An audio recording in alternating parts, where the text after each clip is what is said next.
Hey everyone, Kyle once again. Welcome back to another movie review and reviewing since we're nearing down the end of the year. But I just want to get reviewing another 20th anniversary film for a film from 1996, and it's another fun action film. And really if it's one of the films that's directed by Michael Bay. Of course, we know with Michael Bay nowadays, but back in the 90s, I thought when he was a good director. Because, there is a few films I think I consider his best films. No, it's not the Transformers films. Not even from some other films, though, but ones I surprised I liked. I liked Pain and Gain. I enjoyed Bad Boys 1 and 2. The first Bad Boys was in the 90s. That was his first film. I love Bad Boys 1 and 2 more. I would say that I love Bad Boys 1 and 2. Armageddon, I'm still a little bit so-so on that now. But, Pearl Harbor, and then the Transformer films, and of course, with the new one, The Last Night, he's directing again. The Island, I absolutely love. I think The Island with Ewan McGregor and Scarlett Johansson, I think that's his most underrated one. I think that's his most underrated movie. And with this one here, I think it's another fun film that he directed. I would consider, besides The Island, Bad Boys 1 and 2. This film, I think, is another one of his best ones. I really do enjoy, and that is The Rock. Definitely another one of his best, Michael Bay's best films. Well, at least to me, it is. The Rock stars Sean Connery, Nicolas Cage, and Ed Harris. And I just had a lot of fun with this film. I just had so much fun. Especially with the cast, I thought pretty overall worked. Especially having Sean Connery, who always enjoys Sean Connery. Nicolas Cage, of course, also people will say with Nicolas Cage nowadays how he thinks he's like an over the top actor though. But I thought this is one of my favorite films with Nicolas Cage. One of them. Ed Harris as the general. Well, I thought he played a good bad guy though, even though he did all of a sudden a turn good guy at the end though. And also among other cast members, what else is there? David Morse, who's also one of the the Marines with Ed Harris, including Johnson McGinley. Tony Todd, Candyman himself, is also one of them as well. But for the other people, William Forsythe, who's kind of different because he's not playing a bad guy or a jerk or of that kind, not a bad guy or a douchebag of any kind. He's actually a good guy, which is kind of a different kind of role. Because I enjoyed him in Out for Justice. I thought he was a great bad guy in that. Michael Biehn. It was nice to see Michael Biehn in this as well. For the little role he has though, but it was nice to see Michael Biehn. And I thought he gave a good little speech when they meet up with the Marines. So and then overall, solid cast. And the film is on for it's an over 2-hour movie, but it goes at a very good pace. And of course, we think with Michael Bay, we think of explosions, all that stuff. But with this, I would think that it's a lot of fun action scenes in this as well. Good car chase as well. And the score overall liked. There's two composers. One that is by Nick Glenn Smith, and the other is Hans Zimmer. Well, I like Hans Zimmer as a composer, though, for his scores from The Lion King, Broken Arrow, and even of course the Dark Knight trilogy, which is not one of my favorite of those, but he's also composed those as well. But I mostly remember just for my two of my favorite scores from him from Hans Zimmer was mostly the Lion King and Broken Arrow. But it was also like he's a second hand and making the score as well. And there's also this was the last film that Don Simpson did before he passed away. There's been partnering up with Jerry Bruckheimer, in their company. They've been doing Bruckheimer films. So this is the last film that he had a hand in before he passed away. In the film, it was a big hit it came out during the summer of 1996. It was one of the highest grossing films of 1996. It made over 330 some million worldwide on its modest budget of 75 million, both domestically and worldwide. And it did get some positive reviews. It has a 66% Rotten Tomatoes, which to me I'll give it higher for that.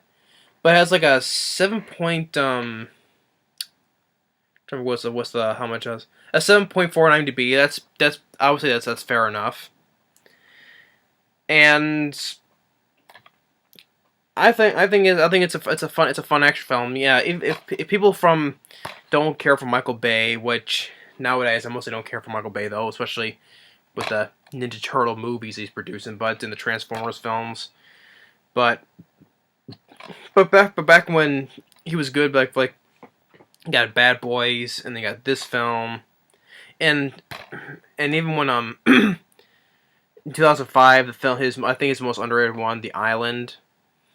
I think pretty much I would say that's my favorite Michael Bay film, and I would put this a very close second right here.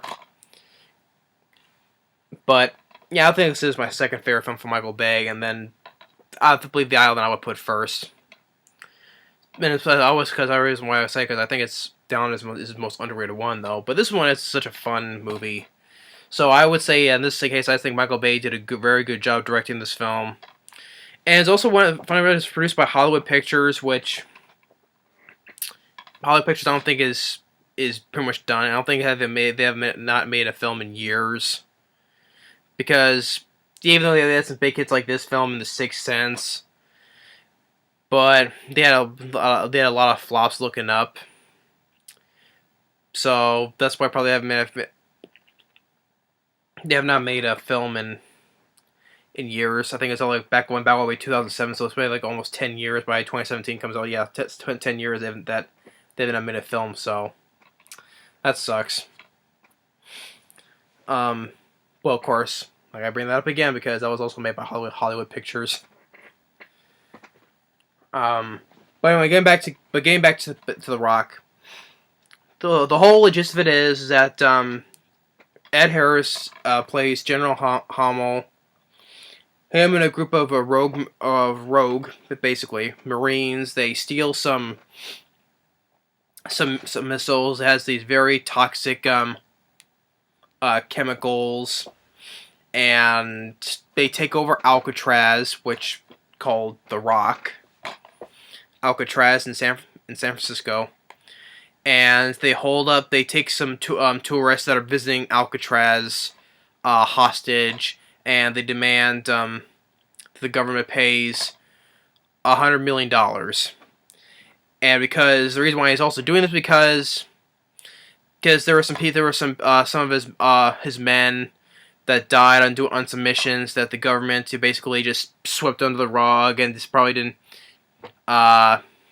care if whether they died or not though. So, but their memories have not been honored. So, Ed Harris, he wants to, pay those respects to his fallen comrades that was under his command, and he wants to give some of this money to, if he gets his money that gives the families that the people to the dead soldiers who were forgotten. So like kind of like he's like doing something kind of right though, but at the same time he's doing wrong because he's taking hostages and demanding money and probably threatening to kill innocent people over this though. And while that's going on, the government decides that they want to bring in a chemical an expert on the stuff, and that is Nicolas Cage, who's an expert on a bunch of these, doing all these chemicals, and they want to bring him in, and then also that since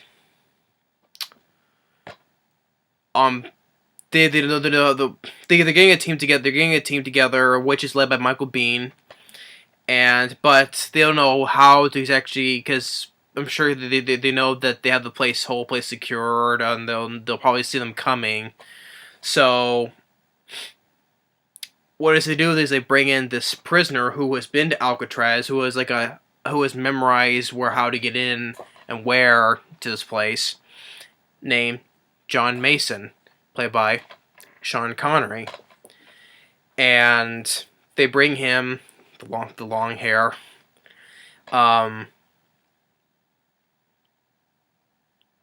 the scene where Nicolas Cage interrogates, with Sean Connery. It's like, oh, can we get a cup of coffee around here? One for him, and also remove his handcuffs, please. And they said that he wants to sign this document that'll pardon him if he does his mission. He signs it, but then the guy who is the FBI director named Womack, who knows Mason for years, and he tears up the park because he knows that he doesn't want to let him go, never wants to let him go, because the whole thing why they want to keep him locked up, because John Mason, he was with the British service, and he knows some secrets, including like the assassination of JFK, and he had a microfilm, like the truth about it, and he hid it somewhere, and he was held without trial pretty much the whole his life until he gave up the microfilm. So that's why he's always angry with Womack. Like when he cuts the hole to the he used the cord to cut the glass for the integration room. And he sees him, breaks the glass, and like, Womack, why, I'm not surprised, you piece of shit. That was a funny line that Sean Connery says. So that's why he's still pissed at Womack, because he's been holding him for all these years, and he's never wants him to get out, So, and he goes to this hotel to one of his demands, like he wants like a suite and stuff like that, and a shower and a shave and this and that.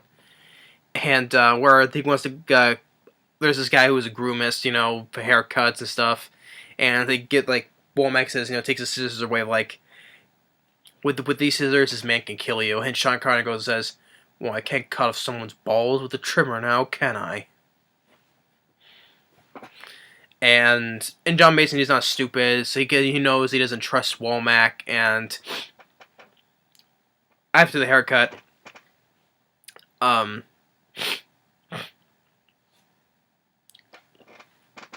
though he says, like, either Womack says, you have my word, you can get your life back, and he wants to shake on it, and he knows he doesn't trust him, so he takes like this piece of rope and throws him off the side of the building, and Nicolas Cage is freeze, whatever, and it's like, he's getting heavy, and he tries to let him go, and Nicolas Cage gets him and some other people while he goes and escapes.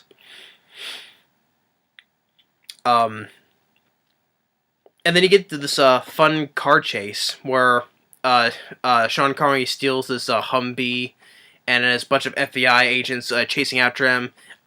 And Nicolas Cage steals his yellow Ferrari, and it's a fun car chase where where Sean Connery's driving through the streets of San Francisco, where he's just hitting everything in sight. He's trying to block them, hitting this water truck or a telephone pole. You get some fun cars flipping and stuff like that. And then he hits this one of those one of those ferry things in San Francisco, those trams, whatever. And he derails one tram. It's like sliding down, and the guy who's operating is like, "Holy shit! Oh my baby!" and And then Nicolas Cage is just right behind him with the Ferrari, and right where he drives through the glass, he says, "Well, why not?" And he's hitting all these meters, but then he gets caught in the middle where the tram is coming towards him. He gets out, and the whole thing gets destroyed. And this guy on a bike says, "Dude, you just fucked up your Ferrari." He's like, "It's not mine." And he takes the guy's bike. And the guy who was on the tram's like, "That's not a bitch. Oh, where the hell he's at? I will hunt him down."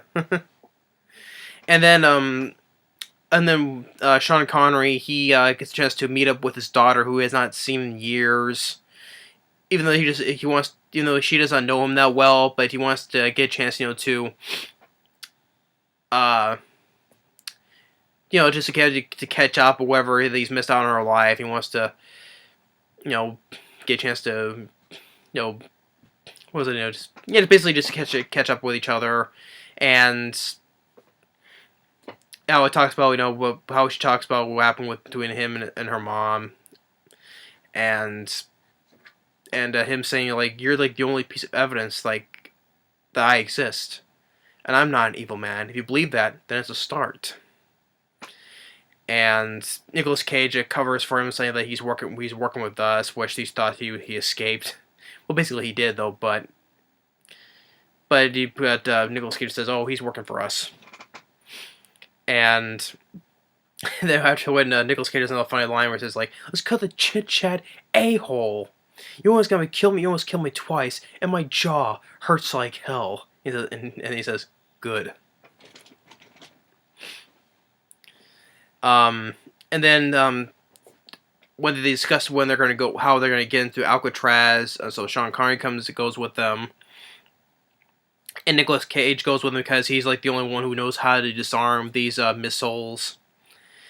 And one that leads to another is that they go underwater, you get into this underwater tunnel, and they come to this part where it's like kind of like a furnace, because it has like these metal gears and flames coming through.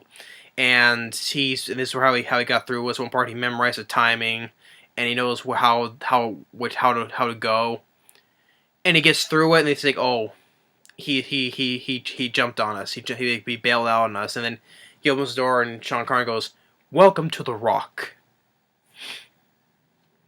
And then they get to the sewers, and then this is where they come up to above underneath the showers. And there's this motion detector, which they try to detect, but they actually tripped it without knowing it. And the Marines set up a trap for them.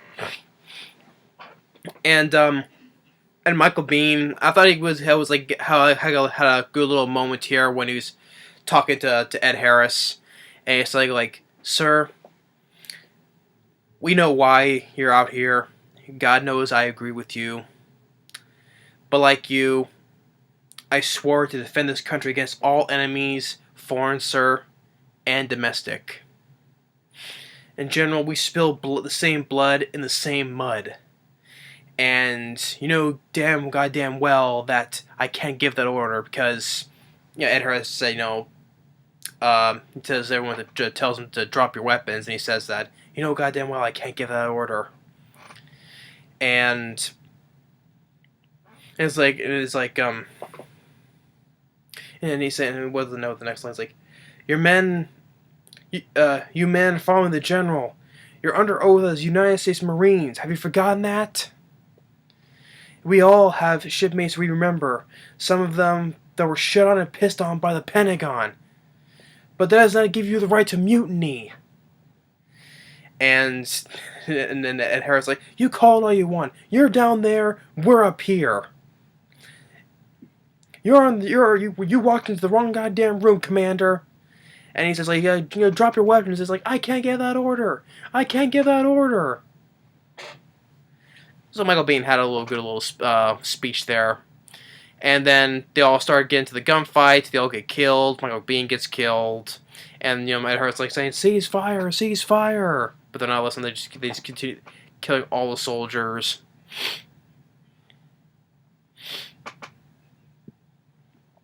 And then everyone's left except for Sean Connery and Nicolas Cage. and is there continuing talking? Mason, he wants to leave, but Nicholas says you're not. And then they thought that the two haven't found out they with what Ed Harris says, burn them out. They try to set the explosive that set these flames all through the tunnels, but they're underwater. And when they listen to that John Mason eventually goes to them, they're gonna go to the morgue, and he's like, you know how to handle one of these things, right? It's like, I'll do my best. Your best? Losers always whine about their best. Winners go home and fuck the prom queen. And then Nicolas Cage goes, Carla was the prom queen. Really? Yeah, because his girlfriend's name is his girlfriend's name, and she's also pregnant as well, and said she wants to get out as fast as she can so he can be with her. But that was a funny line that Sean Connery says. And then when they get to the morgue, he throws a knife into one Marine, jams it right into the guy's neck, and says, "You must never hesitate." And he gets some more gunfire, and he shoots Sean Connery shoots the guy in the foot, and he's supposed to throw a grenade, and he shoots this metal crate that's hanging there, and falls right into the guy's head. And Nicolas Cage says "Okay, that's probably the most awful thing I've ever seen." And this is some really some deadly stuff, like how he explains how the stuff works. It's how will kill you is it's spasms like that. You break your own back and you spit out your guts, and it's your skin melts off. It's kind of a nasty way to die. But he takes him, slowly removes him out and takes out the guidance chips so that the missiles would detonate sooner than they thought, though. So he takes out the guidance chips, and then they found again. They jump through this chute, and they go on this cart, and it's running through this tunnel, and he gets to one dead end, and three other Marines. One of them is John C. McGinley, and Sean Connery, he sprays some flammable liquid and sets him on fire, and he's screaming, and Sean Connery cuts the thing to the cart, and he dies, basically. I guess drowns, because he was hanging onto the mine cart. And then Nicolas Cage, he's shooting the other two. One throws a grenade and he throws it right back at them. And he's on this what's this thing? It's like a container is hanging. He pulls the lever and it goes. I don't know what that thing is called though. And he's shooting back and forth. Sean Connery's hanging upside down. He knocks one Marine off. He falls into some other place. I guess into another pit of some kind. And he's holding on to one of the Marine, and Nicolas Cage, he's like, "Die, motherfucker, die!" And then Sean Connery goes, "Glad you didn't hesitate." And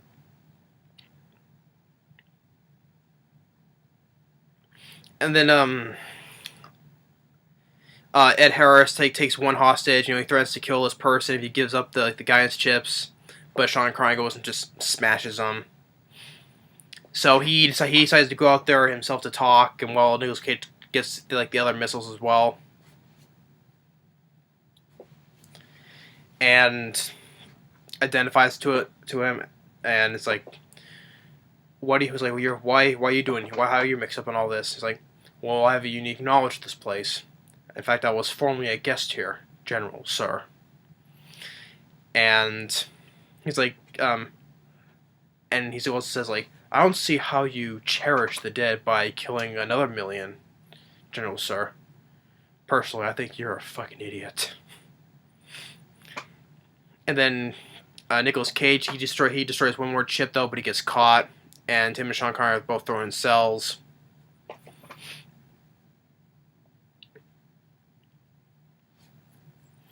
And then when it comes to the deadline, that they're gonna fire one missile, but then this one at Ed Harris, he turns from bad guy to good guy, where he changes the coordinates and just detonates it under the water, which was originally what the target was the football field. I think it was I guess where the Niners was, because it's San Francisco, so I guess the Niners Stadium, I think it was. But he changes the coordinates so it detonates underwater, and so the other Marines are arguing with arguments like, "Oh, you changed the coordinates." Like people think we're gutless, and David Morse says, "No, they won't know we must on purpose." It's like, okay, so we're not gutless, we're incompetent, and as well another part after they escape from their cells, like. Once again, Sean Connery, who was going to leave, but he comes back and kills one Marine that was going to shoot Nicolas Cage, and snaps his neck. And it's like, he says, I decided I don't want your child growing up without a father. Hey, the last time I swam this channel, I was your age, so I'm fucked either way. And they're both listening to the Marines argue amongst themselves, and they're saying, and Tony Todd says, excuse me, General, but what about the money? Well, they have the money, but it's like, the mission was over. You think I'm not ready to kill innocent people, and so they bluff. We bluffed. They called it mission's over, and Tony Todd says like it's like Tony Todd's like we're not Marines. The moment we took hostages, we became mercenaries, and mercenaries get paid. I want my fucking money. And then they're all holding guns at each other. David Morse shoots Tony Todd on the arm, but he gets shot, and this other guy gets shot, and then Ed Harris, he gets shot as well. And as Ed Harris, Nicolas Cage and Sean Connery, they drag him and tell him where the last rocket is. Yeah, the whole thing is like he turns a bad guy, yeah, but the whole thing doesn't make up for everything he's done since the beginning, though. But you could say he kind of redeems himself, though, but it doesn't make up for everything that. If he did manage to get out of it, he's still gonna face consequences after all the stuff he's pulled. So it's a little bit too late to pull like him be a good guy, though. But at least Ed Harris does give a good performance. It does. As the bad guy overall in the movie, but him redeeming himself as dying as a good guy, though, so I can accept it. So, Nicolas Cage, he finally gets the last rocket, and Tony is another funny one when he's talking with Tony Todd. He's like, "Come on, I won't hurt you," and he's like, "You know how this shit works?" And he goes, "You like to see how this shit works?" I think we got on the wrong foot here. Stan Goodspeed is the name. Let's talk music. Do you like the Elton John song Rocket Man? I don't like soft ass shit. Well, I had to break the news to you, but it's you. You're the Rocket Man. And he fires that empty rocket and launches Tony Todd out the window, and he falls and he gets impaled to this pole. Yeah, so Nicolas Cage kills Candyman. It's a funny little gesture, though. He kills the Candyman. But it was nice seeing Tony Todd in it as well. So, yeah, that was a funny line that Nicolas Cage says. "You're the Rocket Man." Then Sean Connery tosses this Marine that was shooting at Nicolas Cage. He tosses him off of the rooftop, falls in this pit of glass. Then he gets into another fight with this one Marine. He hurts his hand in the pipes. Then he gets these metal chains and chokes him out. And then there was that one last Marine that Nicolas Cage gets the fight. He has that one little green canister of that chemical stuff, and he goes and sticks it into the guy's mouth. Like, "Eat that, you fucker!" And it just breaks in the guy's mouth and goes. And you can see like a little bit of his face starts to disfiguring. Then it cuts away, though. I would like to see how that deadly chemical stuff Foley does to him. Like, you saw him do this, though, but you don't see that Foley see how his face kind of disintegrates as he was explaining it, how this stuff works. So I'd like to see how that Foley, that would be a good gory scene. But I'd like to see how that Foley goes, see his skin falling off, whatever, but you can see briefly as he's doing this. That's a nitpick, though, but I get the whole thing. the whole gist of what the whole stuff works. So you can kind of see that. Then he sticks himself with his, like, I guess when he gets in contact with the stuff, so he sticks himself with this thing to regain himself up. And then he remembers when Michael Biehn said with the flares. And while that's going on, the president orders some jet fighters to blow up Alcatraz. You know, doing the wrong thing to save the millions of lives in San Francisco. And this is where you get the scene where Nicolas Cage is with the flares, you know, doing that. And they see the green smoke. They say abort, abort, abort. But one fighter accidentally sets off one missile and he goes, nah! But then it launches him into the water, and Sean Connery goes after him, gets him out. And then after that,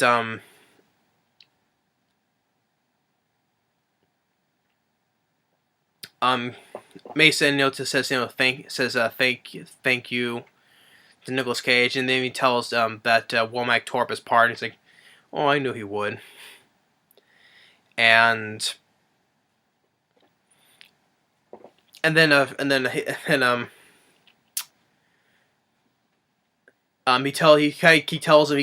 gives Nicolas Cage this one little piece of paper where it's a church in Kansas, which he thought where he said that where he was going to go for his honeymoon was like in Maui, but he says, forget Maui.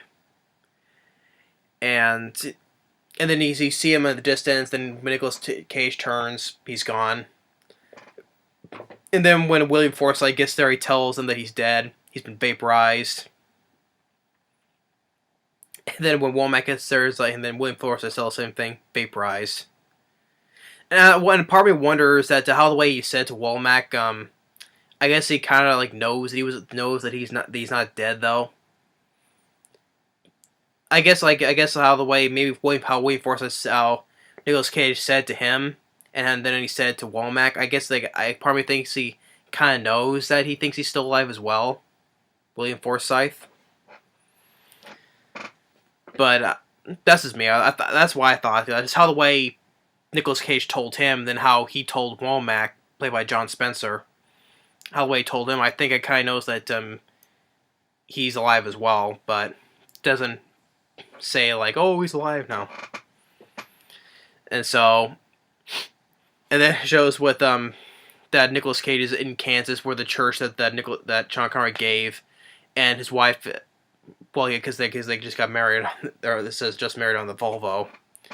And he takes the small little canister that he took from the church, and he's like, the priest's like, vandals, vandals, and he's like, I'm sorry. And then he takes it, and it's the microfilm that Sean Connery had secretly hidden, and it's a film that reveals the truth about who assassinated John F. Kennedy, and he's like, honey, do you want to find out who really killed JFK?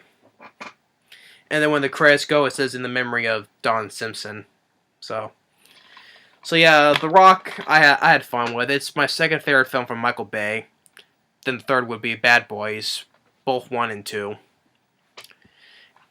But I enjoy The Rock. It's in a fun 90s action film. Michael Bay did a really good job with this. The cast, I thought it worked, especially for our main cast members, Nicolas Cage, Sean Connery, and Ed Harris. So yeah, between this film and The Island, which is his most underrated one, I enjoy this film. This is another fun action film. And William Forsythe, it was nice to see him play it was nice to see him play a good guy instead of a bad guy or a jerk in other films. Michael Biehn, it was nice to see him in the supporting role. Not too much though, but for how long his role was though, it was nice to see Michael Biehn. He gave that little nice speech before he died in the film. Other Marines like David Morse, Tony Todd, I thought they both did good as well. The score by Nick Glenn Smith and Hans Zimmer I overall liked. And it wasn't that slow. I thought it was very well paced, and the action scenes I enjoyed. The car chase where they're chasing after Sean Connery was fun. The streets of San Francisco. You get explosions in the film, of course, that's typical Michael Bay though. But I like the explosions in this. It was some good explosions in it.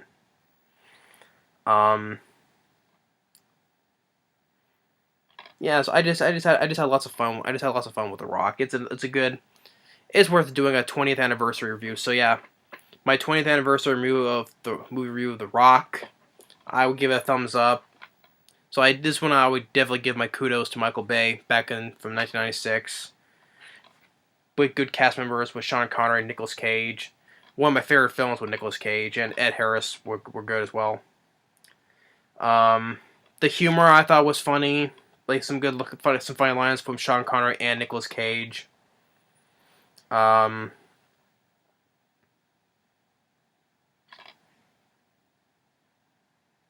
overall, I enjoy The Rock. It's another fun '90s action film. It's not I would not it's not up with like stuff like Die Hard and Speed to me though, but I would put it like just it's below those films to at least to me though, but I enjoy it. I would definitely put it like it's another fun action film on top of the list though. To me, actually it would not be in my top 10 list of favorite action films. Maybe though, but I don't think it wouldn't be in my top 10 favorite action films though of all time for me on my own list though, but regardless of that, I still enjoy The Rock. It's another fun film, action film from the 90s. But I would do agree with this. A slam bang action thriller. Really enough from Roger Ebert. It's funny that he likes this film. Roger Ebert, may rest in peace. Spectacular, a rock solid, no pun intended, a rock solid adrenaline rush. The movie meant and the thrill ride of the year from YTV Philadelphia. No features, just a trailer. So no making of, no commentary. Wish there was a commentary so I could hear what Michael Bay what he has to say about this film. But overall, I like The Rock. It's another fun, solid action film, and it's one of my favorite films. It's my second favorite Michael Bay movie. One day I'll review my favorite, The Island, sometime later, but not right now. Because the Island is his most underrated one. It was a huge flop though, and that was the only film that he directed that was a big flop, really enough. But that movie I think it's my favorite film from Michael Bay. It's his most underrated one. But I will get to that one day though. But for now, my second favorite film of his, The Rock. I give my kudos to Michael Bay on this one. But yeah, and I did see the trailer for The Last Night.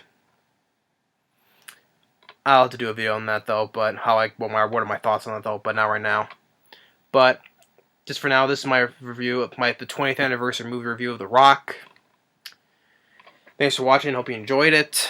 If anyone who was a fan, if anyone was a fan of Michael Bay or not though, but at least not as of today though, but at least check this one out. I think it's one of his best ones.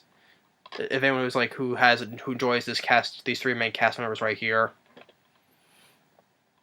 But if you don't like the film, okay, that's fine though. But everyone who's not a fan or a fan of Michael Bay, but I would give this a watch. Back when in the 90s when he was a good director, especially when he first started off with Bad Boys, and then he comes to this film.